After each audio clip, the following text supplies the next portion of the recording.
The notification came at 2:14 inches the morning. I wasn't asleep.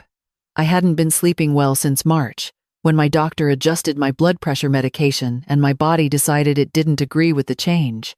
I was in the kitchen with a cup of chamomile tea, the small lamp above the stove casting just enough light to see by, and my phone buzzed against the table. I picked it up out of habit. It was an alert from my bank, a charge of $340. The merchant name read Coastal Palms Resort and Spa. I set the cup down slowly. I had not been to any resort. I had not been to any spa. I was 63 years old, and I was sitting in my kitchen in my bathrobe in Raleigh, North Carolina, at 2 in the morning, and someone had just spent $340 using my credit card at a place I had never heard of. My first thought was fraud. My second thought came about 4 seconds later, quieter, slower, and harder to look at directly. My daughter was at the beach that week with her husband and their 2 kids. I sat with that thought for a long moment. Then I opened my banking app and scrolled back. Not just a few days. I scrolled back 3 months. I stopped counting after $2,600. I need to back up, because if I start from that night, you won't understand why it took me until that moment to look. And if you don't understand that, you'll spend this whole story thinking I was foolish, and maybe I was, but I'd like you to at least understand the specific kind of foolish I was being. My daughter Claire is 34. She has her father's eyes and her grandmother's stubbornness, and a way of walking into a room that makes it feel like she's doing you a favor by being there. I say that with love. I say it the way you can only say something like that about a person you have watched since they were small enough to fit in the crook of your arm. Her husband Derek is fine. That is the most honest thing I can say about him. He's fine. He has a good job in logistics, drives a truck that's too large for the neighborhood they live in, and speaks in a tone of permanent, mild impatience, like every conversation is running slightly behind schedule. He has never been unkind to me outright. He has also never once, in 7 years of marriage to my daughter, looked at me like I was a person he was glad to know. They have 2 children. Lily is 6, and Owen is 4. The children are wonderful. The children have nothing to do with this story except that I love them, and that love is part of why I kept quiet for as long as I did. After my husband passed 4 years ago, I went through a period where the house felt like it was made of different material than before. Same walls, same floors, same window that sticks in August, but the weight of everything changed. I started spending more time with Claire and Derek and the kids, Sunday dinners, school pickups when Claire had conflicts, a week every summer, at a rental beach house that I paid for because I wanted to and because the children's faces, when they saw the ocean, made every cent feel like nothing. It was during that first summer trip that I added my credit card to a shared payment app. Claire had set it up for splitting groceries and the rental costs between us, which made sense. We were both contributing. It was practical. I didn't think much about it. I didn't think much about it for the next 2.5 years. That is the part I have had to sit with. Not the betrayal itself that came later, sudden and complete, like a light turning on in a dark room. The part I've had to sit with is the long, comfortable stretch of time before I looked. The Sunday dinners where I felt useful. The way Claire would say, "You're a lifesaver, Mom," when I brought the kids home from school, and I would feel warm all the way to my car. The way I told myself that family helps family, that money is just money, that I was lucky to have them nearby and lucky to be needed. I had been mistaking being useful for being valued. Those are not the same thing, and knowing that doesn't make the difference easier to feel. I did not call Claire that night. I made a second cup of tea, and I sat at the kitchen table, and I went through every charge one more time. I wrote them down in a small spiral notebook I keep in the kitchen drawer for grocery lists. I used a new page, $218, a nail salon, in their neighborhood, October, $94 a restaurant I had never been to. Also October, 3 days later, $155 a children's clothing store, November, $76 a car wash that offered detailing services, November, $189 a wine shop, December, $312 a hotel stay in Charlotte, December.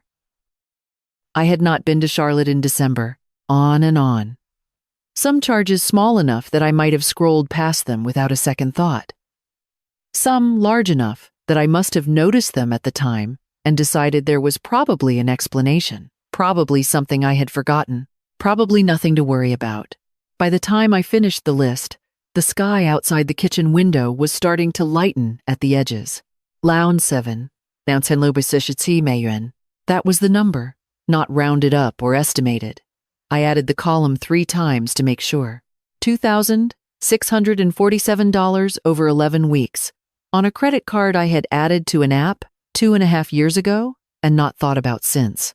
I capped the pen. I closed the notebook. I drank the rest of my tea, which had gone cold. I did not cry. I want to say that plainly. Not because I think there would have been anything wrong with crying, but because I think people sometimes expect the crying to be the point of a story like this, and it wasn't. What I felt sitting at that table at 5:30 in the morning was quieter and more durable than tears. It was clarity. It was the specific, unhurried feeling of finally seeing something exactly as it was. I went upstairs. I got 2 hours of sleep. Then I got up, made coffee, and decided I would not say anything yet. Not because I was afraid. Not because I was hoping I was wrong. I had the notebook. I had the bank statements. I was not wrong. I waited because I wanted to understand the full shape of what I was dealing with before I responded to any part of it.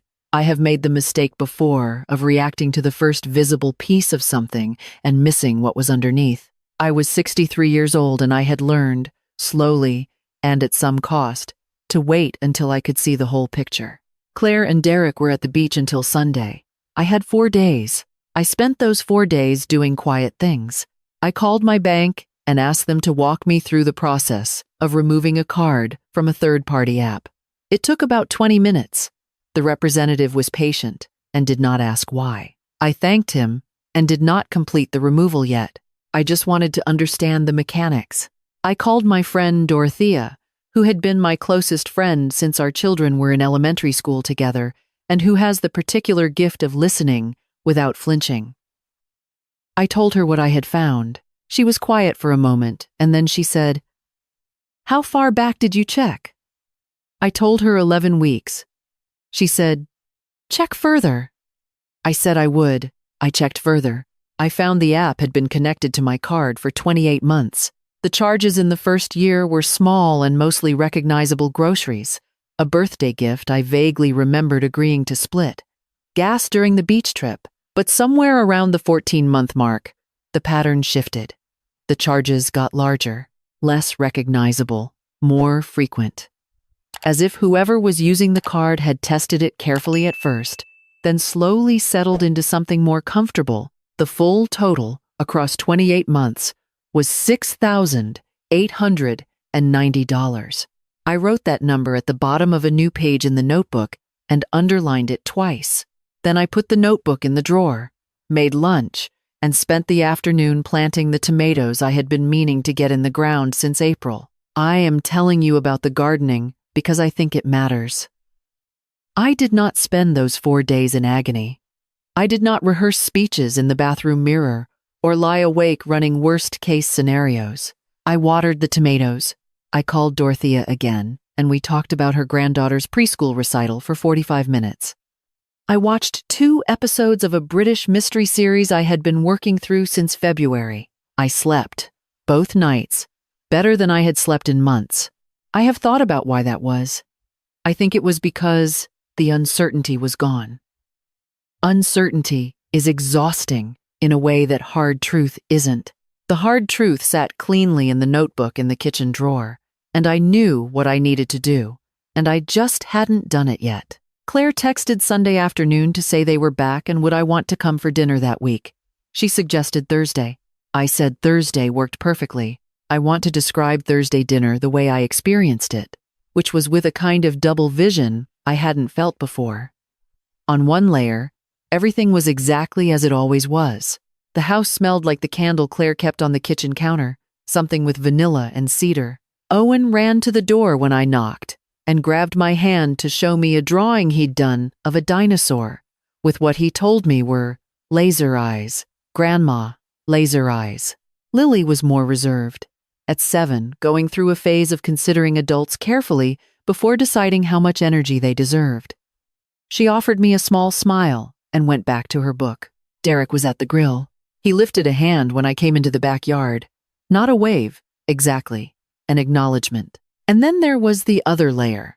The layer where I was watching my daughter hug me and say, "I'm so glad you came," and thinking about the wine shop charge from December.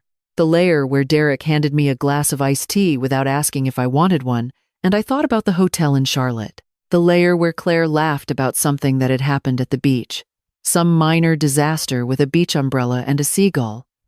And I watched her face and thought, she doesn't know that I know, or she doesn't think that I know, which is a different thing. Dinner was chicken and corn on the cob, and a salad Claire had made with strawberries and goat cheese, and it was good. I ate, and I listened, and I helped Owen cut his corn off the cob, and I talked about my tomatoes with Derek, who actually knew a fair amount about growing tomatoes and became almost animated on the subject, which surprised me a little. After dinner, Claire and I sat on the back porch, while Derek put the kids to bed. It was that particular early summer evening that feels like a small gift, still warm but not heavy, the light going gold and then pink at the horizon. Claire was relaxed in the way she got when Derek was handling bedtime, and she could be temporarily off duty from the work of managing everyone. She told me about the resort. I want to be precise about this. She brought it up on her own. She said Derek had found this incredible deal, a 2-night stay at this place down at the coast, and the kids had loved the pool, and there was a spa, and she'd had the best massage she'd had in years. That sounds wonderful, I said. It really was. We needed it. This year has been a lot. I nodded. I can imagine. I did not say anything else. I watched the pink fade out of the sky, and I asked her how work was going, and she told me about a project that was giving her trouble. And the moment passed. And we went inside, and I hugged the kids goodnight and told Owen his dinosaur drawing was museum quality and drove home. I sat in the driveway for a minute after I turned off the engine. I was not angry driving home. I was not even particularly sad. What I felt was a kind of settled, absolute stillness, the feeling of a decision that has been made and does not need to be revisited. I knew exactly what I was going to do. I had known since the kitchen table at 5:30 in the morning. I had just been waiting to confirm that I had the full picture. I had the full picture. I did not do anything dramatic. There was no confrontation on the back porch, no tearful accusation, no scene at the dinner table with the kids present, which I would not have done under any circumstances. I am not interested in telling you about something explosive because nothing explosive happened, and I want to be honest about that even if it makes the story feel quieter than you might expect. What I did was this. The following morning, I called my bank and completed the process I had started the week before. The credit card was removed from the shared app. The representative noted the change and asked if I'd like to review any recent transactions as well. I said yes. He walked me through the dispute process for charges I had not authorized. I told him I would be in touch and thanked him for his time. Then I sat down at my kitchen table with a cup of coffee and my phone, and I sent Claire a text. I had written it out longhand first, in the notebook, to make sure I had it right. This is what it said. "Hi, sweetheart. I've been going through my finances this week and noticed some charges on my card from the shared app that I didn't recognize. I've removed my card from the app and closed that account. I wanted to let you know in case you'd been counting on it for anything. Love you. Mom." That was it. No accusation, no list of charges, no dollar total, no request for an explanation. I sent it, and I finished my coffee. She called 9 minutes later. I let it ring. I was not ready for that conversation. Not because I didn't know what to say, but because I wanted to be the one who chose the timing. I had spent too long being available on other people's schedules. I let it ring, and I watched the voicemail notification come through, and I went out to water the tomatoes. I listened to the voicemail an hour later. Her voice was careful in a way that Claire's voice usually isn't. Claire is a direct person, generally. She doesn't hedge, but in this voicemail, she hedged. She said she was sure there was probably just a billing mix-up. These apps could be confusing, And could I call her back when I had a chance? I did not call back that day. I want to be clear. I was not playing games. I was not punishing her with silence. I genuinely needed a day. I am 63 years old, and my daughter had spent nearly $7,000 of my money over the course of more than 2 years, and then sat on my back porch and told me about the spa while the light went pink in the sky, and I needed a day. Dorothea came over that evening. I hadn't asked her to. She just appeared at my door at 6 o'clock with a rotisserie chicken and a bottle of wine and said, "I thought you might want company." We sat at the kitchen table, and I showed her the notebook, and she went through it the way she goes through everything, methodically and without exclamation. When she finished, she set it down and looked at me for a long moment. "What are you going to do?" she asked. "I already did it," I said. I told her about removing the card, about the text, about the voicemail. She nodded slowly. "And Derek?" I had been thinking about Derek. I think Derek knows exactly what was happening. I think Claire does too. I don't know who started it or whose idea it was, and I'm not sure it matters. It might matter later. Maybe. But not right now. She poured more wine and we talked about something else. That is one of the gifts of a long friendship, knowing when to set a hard thing down for a while. I called Claire the next morning. I was ready. I had slept. I had my coffee and my notebook on the table in front of me. Not because I planned to read from it, but because having it there helped me feel grounded. She picked up on the second ring. "Mom." "Hi, thank you for calling back." "Of course." A pause.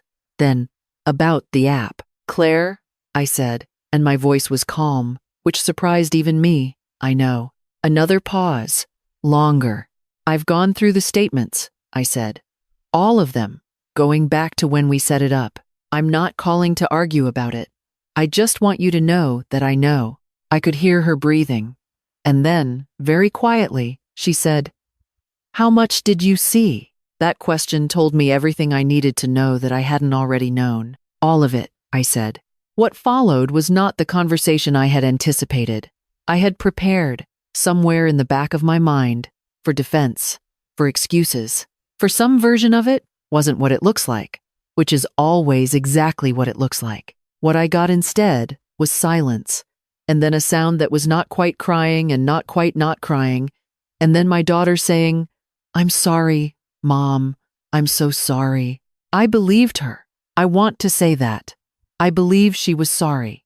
I believe Derek had initiated most of it, based on some things she said in that conversation that I will keep between us. I believe my daughter had made choices she was not proud of, and had been carrying them in a way that had made the back porch conversation harder for her than it looked. None of that absolved her. Being sorry is not the same as not having done something. I know my daughter well enough to know both things can be true at the same time.